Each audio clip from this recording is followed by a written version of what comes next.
અંકલેશ્વરમાં ગઈકાલે પડેલા ભારે વરસાદના પગલે ઠેર ઠેર પાણી ભરાઈ ગયા હતા. આ દરમિયાન કસબાતીવાડ વિસ્તારમાં એક હૃદય ધ્રુજાવનારી ઘટના સામે આવી છે. ભારે વરસાદના કારણે રોડ સાઈડની ખુલ્લી ગટર પાણીમાં ગરકાવ થઈ ગઈ હતી, જેના લીધે રોડ અને ગટર વચ્ચે તફાવત ન દેખાતા સ્કૂલના બાળકોને લઈને જતી એક ઇકો વાન અચાનક જ ગટરમાં ખાબકી હતી. જોકે ઘટના બનતા જ સ્થાનિક લોકો તુરંત મદદે દોડી આવ્યા હતા અને સમય સૂચકતા વાપરી તમામ વિદ્યાર્થીઓને હેમખેમ બહાર કાઢી લેતા મોટી હોનારત ટળી હતી. મળતી માહિતી મુજબ ગઈકાલે અંકલેશ્વરમાં ચાલુ વરસાદે સ્કૂલ વાન વિદ્યાર્થીઓને લઈને પસાર થઈ રહી હતી. કસબાતીવાડ પાસે રોડ પર પાણીનું સ્તર એટલું વધારે હતું કે રોડની સાઈડમાં આવેલી ખુલ્લી ગટર ચાલકને સ્પષ્ટ નજરે પડી ન હતી.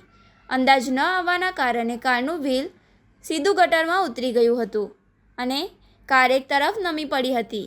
કાર ગટરમાં ખાબકતા જ તેમાં સવાર માસૂમ બાળકો ચીસાચીસ થઈ ગઈ હતી. ચાલુ વરસાદે અકસ્માત સર્જાતા જ આસપાસના સ્થાનિક રહીશો જરાય સમય બગાડ્યા વિના ઘટના સ્થળે દોડી આવ્યા હતા. લોકોએ ભારે જહેમત બાદ તમામ બાળકોને સુરક્ષિત બહાર કાઢ્યા હતા અને ત્યારબાદ ઇકો કારને પણ બહાર કાઢવામાં આવી હતી. સદનસીબે આ સમગ્ર ઘટનામાં કોઈ જાનહાનિ કે મોટી ઈજાઓ થવા પામી નથી, જેથી તંત્રએ રાહતનો શ્વાસ લીધો છે.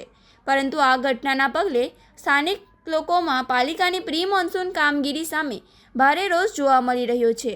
ચોમાસાની શરૂઆતમાં જો ખુલ્લી ગટરો જીવલેણ સાબિત થવા માંડે તો આગામી દિવસોમાં કોઈ મોટી દુર્ઘટના ઘટી શકે છે.